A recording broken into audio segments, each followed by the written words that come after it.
Hi, I'm David with EV World News, where we talk about electric vehicles, green energy, and the stock markets. I'm in studio today with our founder and chief editor, Bill Moore. How's it going today, Bill? Oh, good morning, good morning, good morning. All right, so let me show you what we got to talk about today. We're going to talk about a Chinese company called Goan and what's going on with them in Michigan. We're going to talk a little bit about a Archer Aviation deal. We're going to talk a little about Rivian's forecasted price prediction, and I'll see if their opinions match mine. And what's going on with green hydrogen.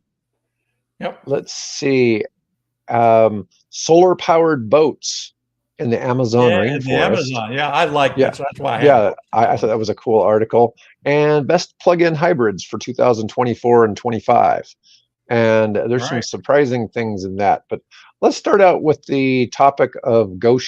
Now, Goan is an EV battery maker that was planning a $2.4 billion investment in a Michigan factory. And they're going to get some money from the U.S. government. Yep. What was it, 175 million maybe? 175, somewhere in that area, Yeah, and so they've been accused of dishonesty from Republican lawmakers, called for an investigation to halt the company's $2.4 billion factory project in Michigan. John Moulinar, and ginned up a bunch of local protesters while they were at it. So. Who chairs the House Select Committee on China, told the South China Morning Post that while it's no surprise the Chinese Communist Party is aiding and abetting Goan's consistent deception regarding its ties to the CCP is inexcusable. Well, the thing is, China's not a free market society like the United States. And, it's really funny because really their version of communism is essentially kind of what National Socialism is. I've kind of thought of them, if you really were looking at a company that had a National Socialistic type background, China really has it. Yeah, because which, by the way, was the German equivalent of Nazi. Right. That's where the term Nazi comes from. But anyways, the government is a huge owner in almost every industry. Yep. Okay. So in the United States, we have BlackRock that own the big owner. In China, they have China. Well, what was Mitt Romney? Which one was he? Mitt Romney was involved. His wasn't that big. Bain Capital was not nearly the size of a BlackRock. And it's really hard to fathom because Mitt Romney's company, Bain, is still huge. But it's let's just say it's in the billions of dollars. And not the trillions. Not the trillions. I mean, it's really hard to fathom. We're talking almost 1,000 times bigger. It's really hard to fathom. Most of the world's economies matched together don't match up to BlackRock. Yeah, it is amazing. Yeah. Well, the thing, that they're objecting to the fact that the Chinese government has a financial stake in these companies, forgetting the fact that, guess what? In a way, so does the U.S. government, right?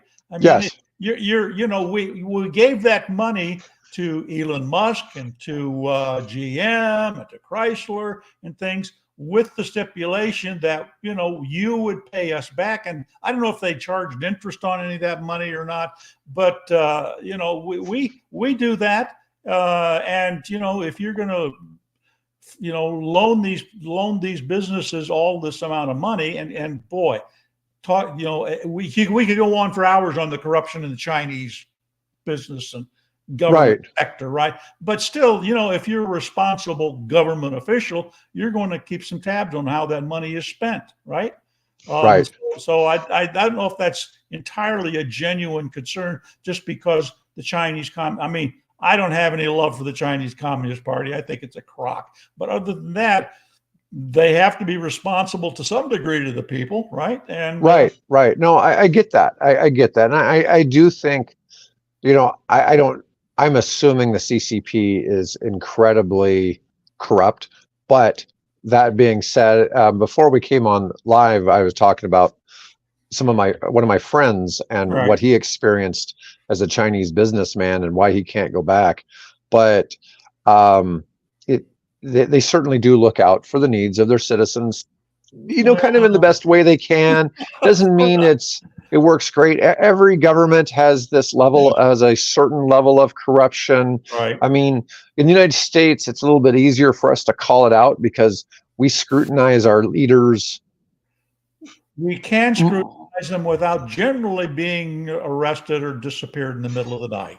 Right? Yeah, it's a little different, but in the flip side, in China, well, somebody just disappears. There was the Chinese tennis player that just disappeared for a month while she was re-educated. Yeah, well, there's a whole bunch of Chinese military officials that have disappeared. Right. In the latest, almost like, we don't know what happened to them, but there's a whole, upper echelons of the Chinese military people's, army and things like that have been disappeared, gone on vacation, whatever. Yeah, so here's a couple of little interesting tidbits. So Goan is a publicly traded multinational company, and Volkswagen is the majority shareholder. Yeah, that I thought was interesting. Yeah. Yeah, its vice president of North American manufacturing, Chuck Thelen, did not respond to requests. Thelen had repeatedly dismissed allegations of Chinese Communist Party influence as a big fear sandwich.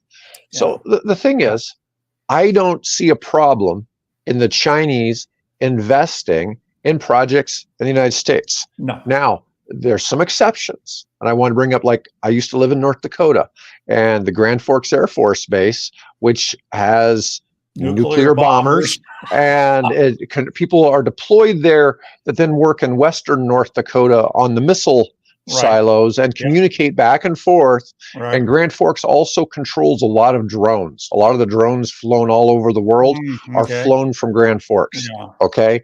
And the Chinese government bought a whole bunch of farmland right around the base. Yeah. And they've had a real problem with this and taken action against this in North Dakota. Yeah, I have issues with stuff like that. Yeah. But when I see, BYD already makes buses in the United States, right?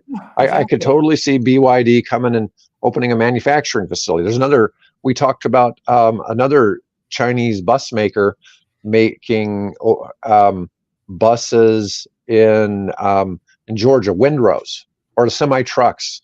Making semi-trucks, windrows over in Georgia. And of course, now Hyundai is a Korean company, but they're building in Georgia. We want foreign investment because it creates good jobs for American workers, right? Yep. So if I'm a politician... And it keeps those dollars circulating in our economy rather than being filtered out into, an Asian economy somewhere. So I don't see this whole effort to put batteries there as some big spy operation for the Chinese government. So this may be a little overblown. I don't, but here was an issue. They wanted to put the plant right next to Michigan's Air National Guard base and a cybersecurity center. Now, perhaps they don't locate it there. Maybe they make a move 5 miles further west. I'm just saying it's a battery facility. I'm not sure, what is going on there. And is it going to, obviously, I don't think they're not like this. This is not like the Silk Road where they bring in thousands of Chinese workers to work on the project. I'm assuming these will be local people that are hired and work there, and probably most of the upper level management will be, there may be some, obviously you'd want some oversight if it's, you own the company and you're Chinese, but I would think that they would want to make as nice a transition and work as comfortably with the local community as possible. This is kind of, there's this sort of I think I remember reading that it was Romanian. The Romanians, there's a Romanian sector up in arms about mining lithium in Romania, and the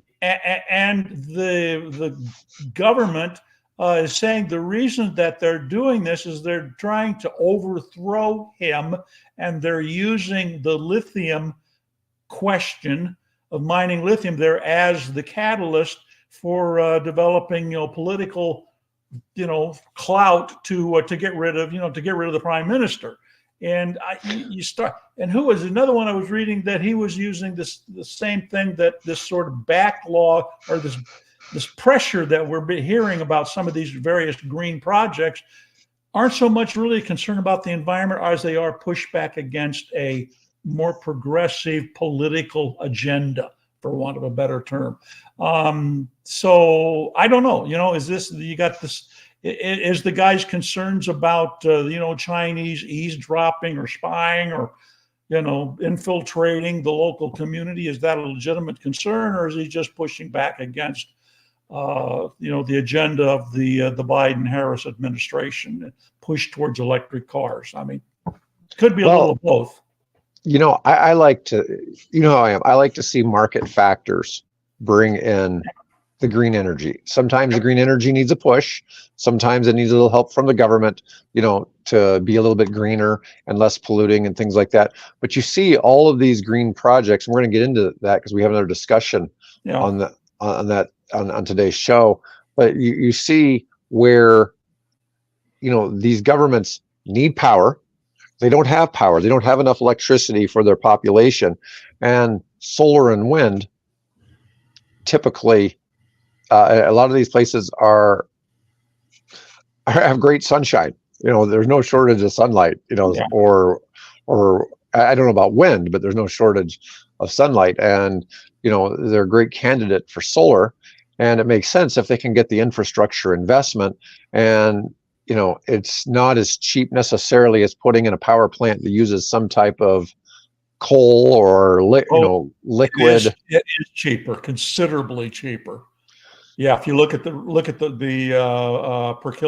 per megawatt hour rates. Well, the pumping it out once it's there, there's no question that solar and wind are cheaper, but that initial infrastructure cost is less for theirs. So sometimes people will take what's cheaper on the front end. I will debate with you on that. I don't think so. I think the cost of putting in a coal-fired plant or that type of thing is considerably more than it would be to put in a comparable. Mike and I did the numbers here in the United States. Yep. And I don't know what the cost might be in another country, but in the United States, even with all the regulations, you still had, but it was minuscule compared to the cost of the output.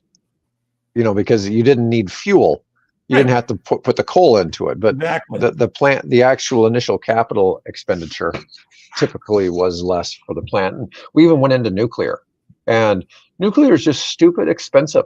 It doesn't make any sense. You'd think it should be. And the Senate I think it was almost unanimous. It was like 88-2 or some kind of vote like that to push for a new regulatory environment to promote advanced nuclear power energy solutions in the United States.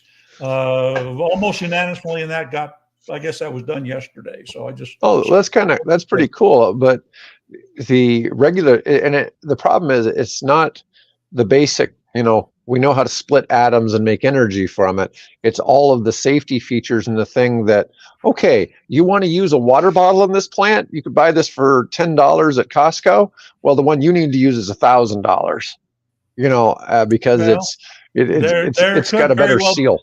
Yeah, it could be a better, could be a legit. It's a better quality. If you're around the guys that are aircraft owners, they will typically tell I could buy this bolt at Menards for 50 cents or whatever, but I have to go because of regulations and so on and safety concerns, right? I have to buy this bolt and it's $25, right, or some number like that. So I don't think it's necessarily meant to be price gouging. It's just meant we don't want stuff falling out of the air, right? Yeah, it has to go through a bigger certification process. Yep. Yeah, there's no question. And we don't want nuclear power polluting the landscape or whatever. But I'd still like to figure out, before we get too deep in this. I mean, I'm ambivalent about nuclear. I think there's some good things about it. I think there's some areas of concern, and one of those areas of concern is what do we do with the spent fuel? We haven't figured out how to recycle it, and what recycling efforts there have been, it turns it into plutonium. That is the kind of stuff you don't want falling into anybody's hands. It's just So I don't know. I'm if I were in the Senate sitting there, I would look real long and hard at that bill, and I would ask some serious questions about. You Okay, know, that's fine. What goes next? we've had a few nuclear accidents around the world in the last, what, 60 years? We've had three. We have a nuclear power plant just outside of Lincoln that is buried because it was a nuclear disaster, a failure. Oh, I didn't know about that one. Yeah, yeah.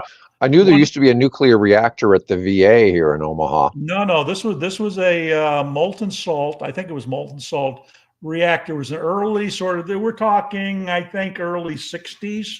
Hmm. That was located outside of Lincoln, and it didn't work. And the only thing they could do was bury it under tons of earth. So yeah, we've tried that. Now we've got two power plants. One of them north of us here that's shut down because of Right. age concerns, and the other one at I want to say Cooperstown. It's not Cooperstown, Cooper or something or other. Down the river on the Missouri, down near Brownville, that's still generating power. So we've had it here. We've had our experiences. This is another. Okay, we were talking earlier about photographs and putting the wrong photograph with the wrong story, right? Yeah. So I was mentioning the P-51, right? Another one I came across today was a story about nuclear power, and the power plant they were showing were obviously a fossil fuel plant because of these huge, giant striped smokestacks, right, going up. There was no, you have to have a huge amount of water, and you obviously have to have some kind of a huge, giant Venturi tube-like cooling towers, right? Right. That are associated with it. No, this was just the old style, Oh, I've seen people try to put something about the U.S. Navy, and they accidentally showed some Russian warships. Yeah. So people get that wrong with try to be stock very images. careful about that because I'm the photo editor too. Yeah, I get and that. I try to make sure that what I put in there actually matches what the story is about. So we've been talking about this with these renewables. Let's go ahead and talk about our clean hydrogen. So why almost nobody is buying green hydrogen. Yeah. So there's a couple of different ways you can make hydrogen. The easiest way to make hydrogen is when you're burning liquid natural gas, and it's a byproduct. So you get the hydrogen as a byproduct from the LNG. Steam reformation.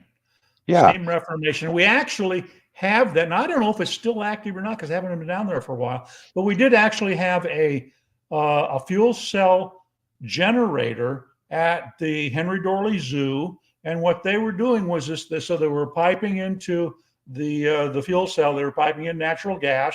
And there's also, I think, a similar one as the backup power for the Omaha World Herald. I don't know if either of those are still operational because this was well over a decade ago. And they would take the natural gas and they would steam reform it, and then they would use that hydrogen to take and feed the fuel cell that powered one or two of the exhibits at the zoo. So that is the cheapest way to get hydrogen. Just steam reform the methane. When I lived in Memphis, there was a dog food plant that used all of the methane that had come from old dump grounds. Oh yeah, and they piped it there, and that's how they powered the dog food plant, was by recycling the methane that was coming from trash. What we call natural gas. We also actually have one of those, out in West Omaha, the landfill where most of Omaha's trash gets hauled has a methane collecting field out there, and they use that to run their standby backup generators. Oh, okay. Okay. Well, anyways, this article about hydrogen says hydrogen's potential as a carbon-free fuel has provoked no end of excitement. From the deserts of Australia and Namibia to the wind-blasted straits of Patagonia, companies and governments worldwide plan to build almost 1,600 plants to make green hydrogen. The gas can be produced cleanly by using wind or solar-powered electricity in a process that splits the molecule from water. Right. There's one problem. The vast majority of those projects don't have a single customer stepping up to buy the fuel. Yeah. And I don't know if it's because of the price or what, but our experience is that hydrogen is too expensive Yeah, to it's like actually something like make. four. It's actually 4 times as expensive as steam reformed hydrogen. Yeah. Well, I think I you mean, are from what you said. the steam reformed, you're basically getting that as a byproduct of something you're using already. Yeah, exactly. Yeah. And several countries hope to become the Saudi Arabia of hydrogen, Yeah, you see and that a lot. Yeah.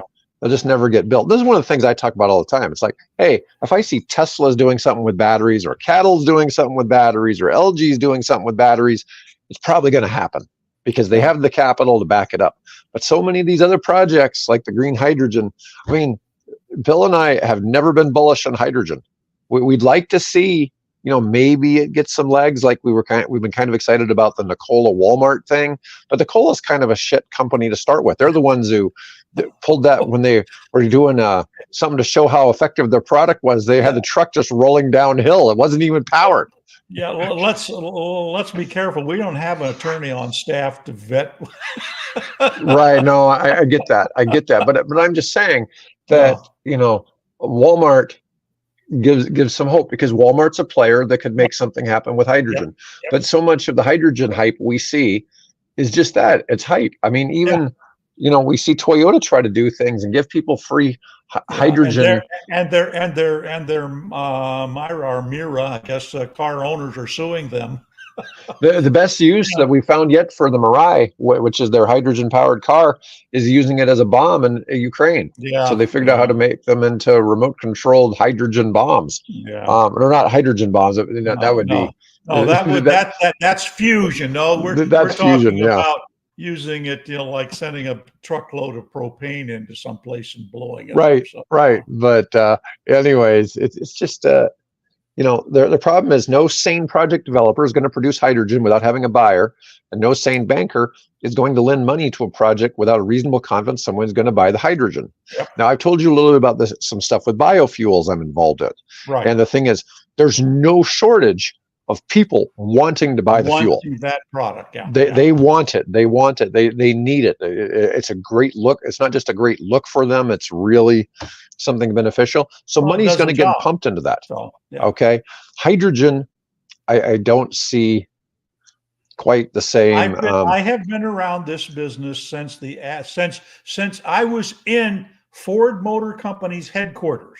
When Ford Motor Company announced we're going to look seriously at hydrogen as an alternative to the battery area, because that wasn't doing very much for us at the time, because we were still dealing with nickel metal hydride back then. And the big announcement, so when they got involved, I was there. I was one of the guys in the room. There was a couple hundred of us, but they took us out and they gave me a Ford Focus or whatever it was that the engine had been converted to run hydrogen. And it sort of worked, but where has it gone? Yeah, they've been working on this thing for 20 years now, and it's still it's kind of like fusion, right? It's just around the corner. Right. I just hydrogen has a different place. We think it might work. There's some possibilities. It might work in some aviation. It might work in ships. We don't see it ever really taking hold on cars. Maybe trucks, maybe heavy duty trucks. Maybe heavy duty trucks, but it doesn't have the same sweet spot for. It's just it's an expensive infrastructure to build, because unlike fossil fuels, unlike petroleum, crude oil, which nature took hundreds of millions of years to make, hydrogen is not a fuel. Hydrogen is an energy carrier. You convert one form of energy into this other form of energy that you can use to power rockets or fuel cells or Bunsen burners, in a high school, chemistry lab. But, other than that. All right. So I want to talk about solar boats. So this is, this one is one, this will be the first thing I'm actually going to share screen on today, because this is kind of an interesting little deal. Got some good photos in that. Yeah, we do. Let's see if I can enlarge this. Let's see. So here we go. We got some smiling people in the Amazon and their solar powered boats. They're training some people how to, I guess to get a ride, you got to do some little work. No, but anyways, solar panels here along the Amazon River. But here's what the solar powered boats look like. Yeah. So they're not very big, but they got a pretty big solar panels on top. So Yeah. this is kind of one of the things, when you talk about carports too, if you have solar powered carports, to generate energy, like if you're in Texas or someplace else, they're a good location because they keep your car in the shade, and then here they're keeping the boat in the shade. And the story behind this is really fascinating. This is a guy that is an American citizen, went down and worked with the tribes in the Amazon. This is on the, I think the Wichita River or something like that. I'm probably killing it, but it's on the border between Brazil and Ecuador. And up till this point, people have been using gasoline engines to power their canoes, their boats, because that's, this is all dense jungle. There are few, if any, roads. So the way you get around is you use the river. And so they were using, and this fuel has to be brought in, the gasoline has to be brought in from Quito, right from the capital. And so that makes it horribly, horribly expensive fuel. And yet they've got this pretty much, they're basically on the equator. They've got, 12 hours of daylight and 12 hours of nighttime. And it just made sense. So this guy, this American, went down there and worked with them. I forget if he's a medical doctor or something. Anyway, he had a different background. And they got to talking about this problem. And so his last name is Kara, I think. And he decided, I'm going to go back to the United States. I'm going to study. And he met up with people and he learned solar engineering. And he apparently worked as a solar installer for a while. And he got comfortable enough with the technology. He went back to Ecuador, to these people, and they began to develop this technology to build these boats. And they've got something like a half dozen of them of different lengths. So they can carry anywhere from 4 or 5 people up to as many. I think that one you were showing there will carry up to 20 people at a time, all solar powered, and if the batteries run low, it's interesting. You shot that photograph of those panels along the riverbank. Yeah, that's their gas station. They can pull into those and they can get a charge on their batteries to keep motoring up or down the river. So I would imagine with the amount of solar they have on there that they could go a fair ways. Just like when we looked at the one bike. What was the bike? The Elf bike, where it would go. You didn't even, if you had zero charge on the battery, it could still go 10 miles per hour based on during the daytime. Yeah, these will do 12 miles an hour. They have a range, I think I saw in the article, it's 60 or 70 miles on charge. Yeah, 60 miles. And their boat fleet, I think averages something like about 450 kilometers every month. So that's gasoline they don't have to import. That is. Oh, they're using them as school buses. They could use them as. They are. The article said they're using them to take the kids back and forth to school. Yeah. Oh, the solar school buses of the Amazon. We should have called this. Yeah. Yeah. They're gonna have to paint them yellow. Put a little, arm out there. Stop traffic. Stop. Tell the anaconda not to come swimming up and eat the children. Right. Exactly. Yeah. That's so neat seeing how that technology can be used to improve the life of these people that are, out in the middle of, I would call nowhere. They don't call it that. Of course, that's home. But right. Yeah. They're replacing 50 gas-powered boats with solar electric ones. Yeah. That's Kara Solar is the name of the company that's doing all of that. And they're trying to save the endangered pink river dolphins that live there in Ecuador. Yeah, I thought that was pretty cool. I mean, it's the idea of a solar powered boat. It's a perfect example. It's a country with a lot of consistent daylight. Yes. since it's Well, at the the thing is equator. that's it's not just limited to there because they are there's a couple of tourist attractions in India that have Mhm. introduced a similar approach. Solar powered boats on their this lake that apparently has something to do with some holy sites and things like that. I think on Lake Champlain in New York State, they're beginning to introduce solar boats to replace the gasoline powered ones to try to keep the Finger Lakes or whatever they call those up there to keep them prevent the amount of pollution going into them. So it's a trend that's starting to pick up, but it's so nice to see it in such a unique place as the upper reaches of the Amazon River. I just I think it's amazing. It is. All right. So our next story is about Archer Aviation and their EVTOLs. So Archer has agreed to a potential air taxi sale worth $580 million Yeah. for prospectively 116 midnight air 116 midnight air taxis. Yeah. And here's an idea of what these look like. And Future Flight Global would be the operator. And it's about $5 million per aircraft. Yeah, these which are the really guys. Doesn't seem crazy expensive, to be honest. No. These are the guys that are aiming to have an air taxi service in place by the 2028 Olympics in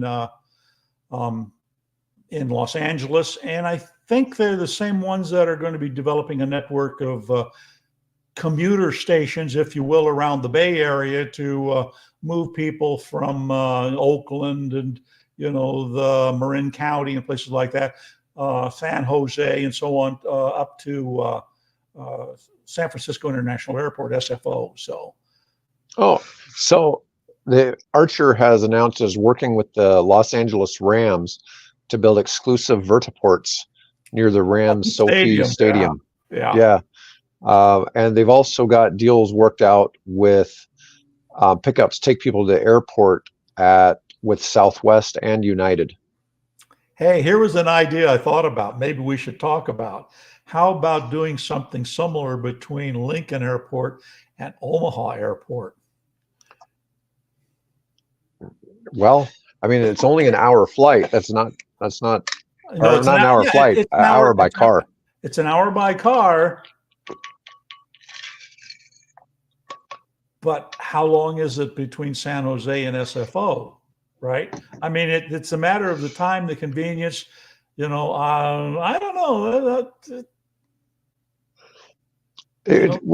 I guess it's how much faster you're really going to be in that. You're probably going to cut your time in a little more than half. Yeah. Oh, more than that. These things will do 150, 200 miles an hour. Okay, maybe you cut it by 2/3. I'm just saying it's the difference of 1 hour versus 20 minutes. So you're shaving 40 minutes off of that trip. Yeah. But that certainly would be faster. And the ease and the stress, and hey, you get to see the country from the air.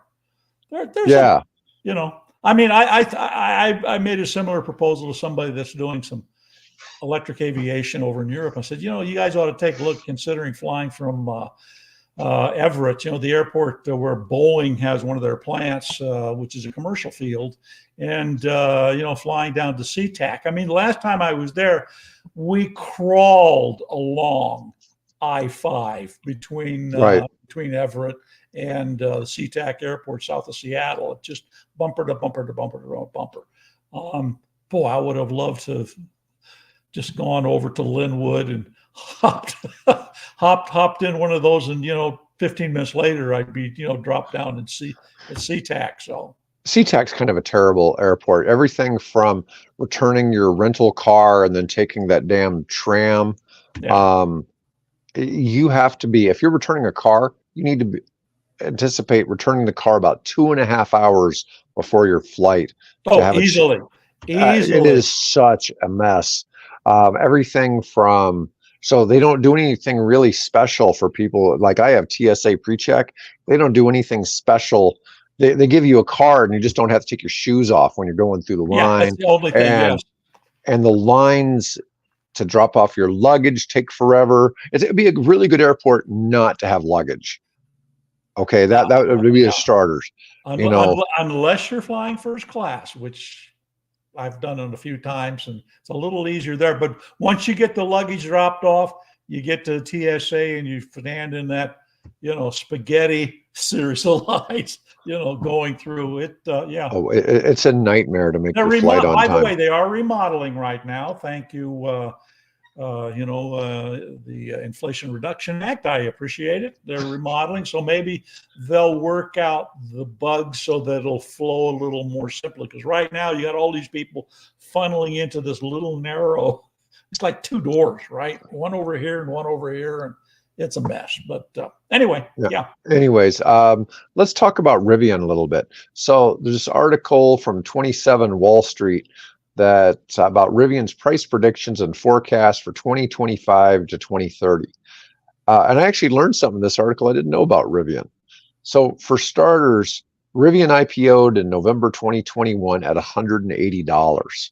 Now, I don't know what their price is currently, but it's not anything. $13 and around 50 some cents this morning. Yeah, nothing like that 180. But anyways, but I'm still ahead of the game. Yeah. So initially their big backers were Amazon and Ford. I didn't realize Ford had been big in this one. Yeah. Because we've been talking a lot about the deal with Volkswagen and the Saudis and all that. And we've talked about how it looks like a Ford product. And why Ford didn't go bigger into this is beyond me. I mean, that's maybe not when it was $180 a share, but now would be the time to pump some money in there. Yeah, yeah. So what are they saying? What are they saying? What can I anticipate? So let's see. Key points in this article. Rivian aims to cut material costs by 45% with the introduction of its Gen 2 platform for manufacturing by 2026. Okay. So key growth drivers include cost reduction in EV components and increased production capacity. They're targeting profitability by 2027. Now, we know they have 100,000 orders for the R2. Right. They also still have 90,000 Amazon vans to make. And so we know they have a fair amount of backlog of production. So there's no shortage. There's a photograph I saw of a parking lot full of vans waiting to be delivered. So they still, Now, they try to make a comparison to where Tesla was back in 2011. Like they feel they're kind of where Tesla was in 2011, and maybe that's the case. That I think is a slightly different approach. But when and how can Rivian lower their costs, and when will net income be realized? So this company or this article says that Rivian's currently delivering 13,000 vehicles per quarter, which is above analyst estimates, and producing 9,000 new G2 vehicles per quarter. I don't know what G2 means, which keeps it on pace to produce 57,000 units in 24. The total plant capacity is 215,000 vehicles with expansion plans of 400,000 additional vehicles in Georgia. Yeah, so G2 would probably be generation 2. So it's the next model on in the R series.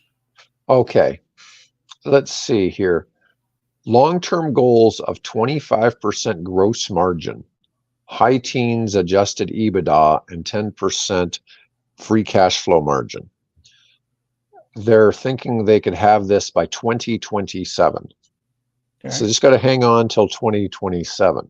I don't think these are unrealistic numbers.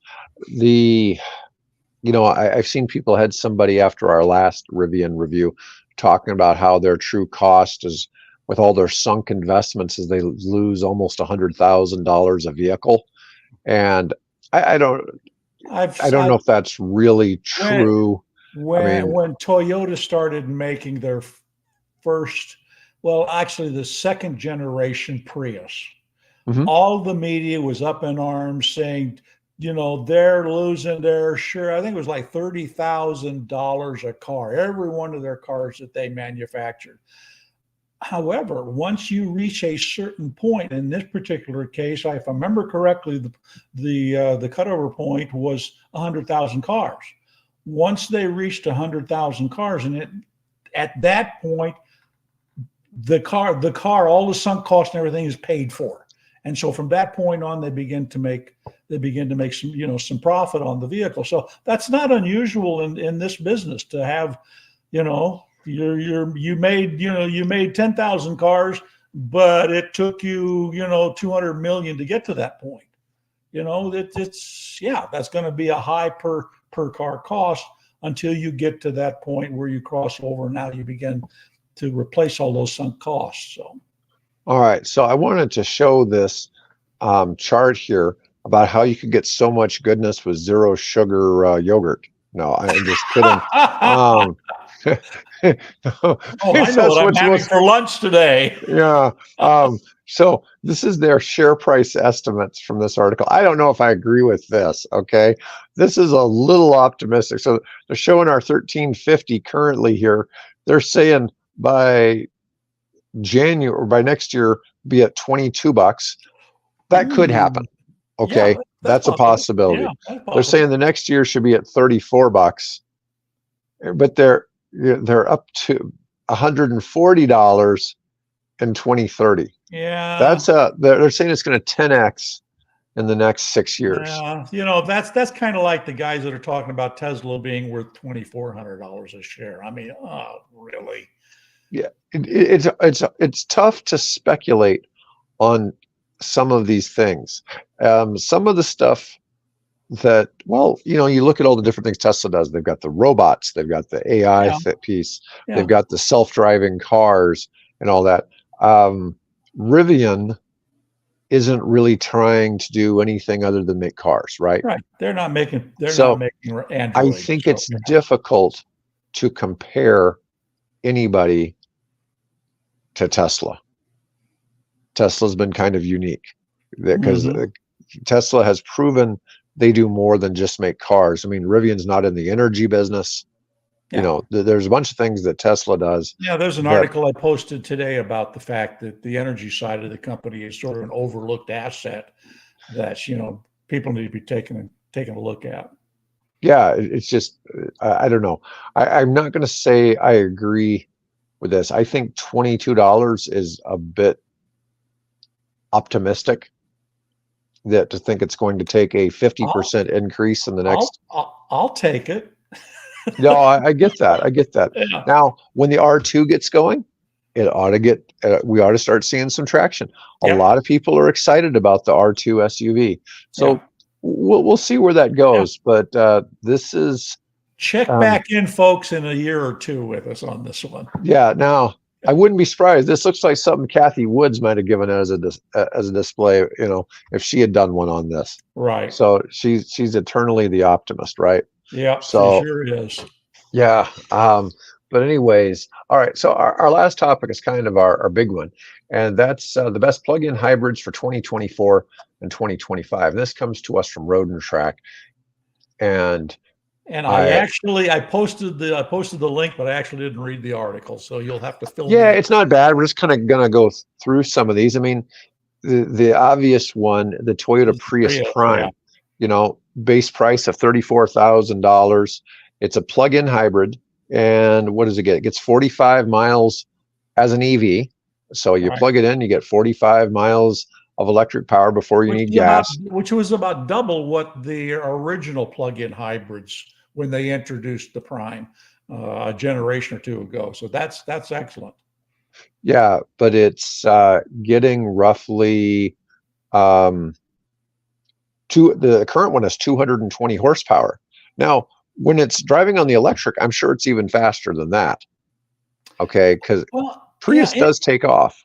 Yeah, interestingly enough, from an article that came up, I think it was yesterday, that they're finding that the plug-in hybrids, if they're in that mode where they're just doing the electric, are actually slower than if they're just using, the straight gasoline engine. Oh, okay. Combination. So yeah. All right. Well, let me see what else we got here. We got the Kia Niro plug-in hybrid. It's about 35,000. It's got about 180 horsepower. Doesn't give much in the way of stats otherwise. 2024 Toyota RAV4 Prime. Now, Toyota had not done a whole lot of plug-in hybrids in the past. Last year, they did have, I think they had the RAV4 and they had the Highlander. They have a Highlander Prime now. Okay, so they don't have a lot of plug-in hybrids, but they do have a few. This is, this used to be a small SUV. This used to be a little SUV, and it's 45, but still $45,000. A lot of these Japanese small SUVs keep getting bigger. Like the Honda CR-V used to be this tiny little hatchback car, and now it's actually almost the same size as a Ford Explorer. Yeah, I mean, it just keeps getting bigger and bigger. Yeah, and so we keep getting SUV bloat. But now this one I found kind of fascinating when I was reading this article. The Kia Sorento plug-in hybrids at 49,000. Now it's not as stylish as the Hyundai Santa Fe, but Hyundai no longer offers the Santa Fe as a plug-in hybrid. Well, you're keeping closer to tabs on it than I do, so yeah, I was really kind of surprised that they decided to drop that. And but it's a 260 horsepower SUV, and that Kia is pretty nice looking. And then we've got a Mazda CX-70 and CX-90. Now they start getting kind of pricey. It has a 26-mile charge, and which used to be what the old Toyota Prius Prime was. Right. 323 horsepower. They don't really give any like overall MPG stats on these. Now we started getting this. This is the BMW 550e. Now this one's $74,000. So we're starting to get up there in the price. Out of my league. It has an inline 6 gas engine. I'm betting it probably has a range of about 20 miles, if even that. It's probably like 16. And some of these cars that are like this aren't, you may have that electric range, but they're really more about adding to the acceleration of the car with the electric motor than they are about, energy conservation. Because the very last one on this is definitely going to be in that category of just making the car faster. So here's a Volvo XC90 T8. Which is a very large Volvo 3-row SUV for $73,000. It cranks out 455 horsepower. Has 33 miles of EV range on a full charge. Then here's another BMW, an X5 plug-in hybrid. Let me see what we get here. Oh, it gets 40 miles on a charge. So at 40 miles, you're pretty much only driving electric. Yeah. Yeah, for the most part, until you go on a trip. That's kind of nice to see. I didn't know that Range Rover finally kind of started doing something here. That's new. I hadn't realized that. Yep. $121,000 gives you 51 miles of electric range, 540 horsepower SUV. Ouch. That's a powerful SUV. Yeah. Yeah. That's nice to see that this is about the first thing we've seen from Range Rover. Now, Porsche makes electric cars, and they're also here. They're taking the Panamera, which is a very nice looking sedan, giving it a plug-in hybrid version for $117,000. So now Porsche took the Macan SUV and they made it an EV, but it's about $85,000 for that. But let me see, 771 horsepower Turbo S E hybrid. That'll move. 202 mile per hour top speed. Oh, wow. That's Autobahn cruising speed. Yes, it is Autobahn cruising speed. That's the. Let me see. The standard version only has 463 horsepower, but you can get a version all the way up to 771. Wow. All right. Now here's the big Mercedes S580E sedan. And this has 56 miles of electric driving range. So that pretty much, isn't, somebody needing to have, use of the gas. That's a pretty big change. Then the last one, for those of us who have an extra $342,000 sitting around, the Ferrari 296. Let's Amazing. see. It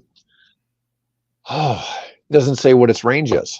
Has 819 horsepower and doesn't tell us what kind of hybrid range it has. I know I was at a place out in Arizona a few years ago, and they had a plug-in electric Ferrari in there. And I actually saw it, being charged, and I just like, an electric Ferrari. And I had to go doing a little looking, but it was a lot more expensive than this. It wasn't this $340,000 price tag. It was like $950. Yeah. So I thought limited edition. Yeah, we didn't give a whole lot of stats there on a lot of these plug-in hybrids, but in the United States, the plug-in hybrid selection still isn't that great. You think about BYD as the world leader in making plug-in hybrid cars; they sell more than anybody else, and who knows? Who knows what they've got? There's an article that I modified the headline. It talked something to the effect that a new term that we have to become familiar with: extended range electric vehicle, EREV, right? The initials of it. And I modified that by saying the new old term, because that term has been around since the introduction of the Chevrolet Volt, because the Chevrolet Volt is a extended range electric vehicle. And whoever was doing the research on that, not to pick anything like that, because I'm sure I made plenty of mistakes, but to call a technology that's been around for 2 decades, or at least a decade and a half now, new, they just aren't doing their research. That's been around for quite a while. In fact, there was a lot of argument back then as to what it should be. And General Motors said, we were calling it a series hybrid or something, and just General Motors was arguing, no, it's an extended range electric vehicle, so term's been around for a while. Now, is that being applied to actual battery electric vehicles or to the plug-in hybrids? No, it's plug-in hybrid. Yeah, that's the Volt. So another, the Volt. So kind of like, what is the one, the Dodge Ram? They're calling it the REV, but I'm not sure what I can't remember what the R stands for. Now, I don't know. It's like they put a great big, gasoline generator in it and gave it a little electric motor. I think that's an exciting vehicle because it has a 150-mile battery range, which is the biggest battery range we've seen on one that also has the gas generator. Yeah. There's an article where a guy said he cut his fuel expenses $65. Was it $65 a day or a week, or I don't know. Anyway, it was some number that impressed him. Right. Getting rid of his original pickup truck, pulling one of these 18, 20-foot work trailers, right, behind his Cybertruck. Oh, nice. So, I assume he's probably, pulling it around, around the local community, wherever that was. Again, there are so many of these stories that I pick up in my daily search for news stories that I just basically copy the headline. Sometimes I'll look, peremptorily, what is it? Cursorily, is that another word?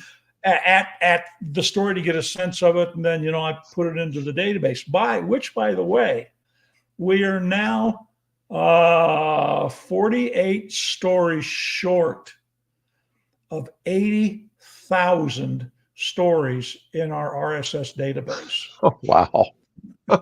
It's getting up there. Yeah.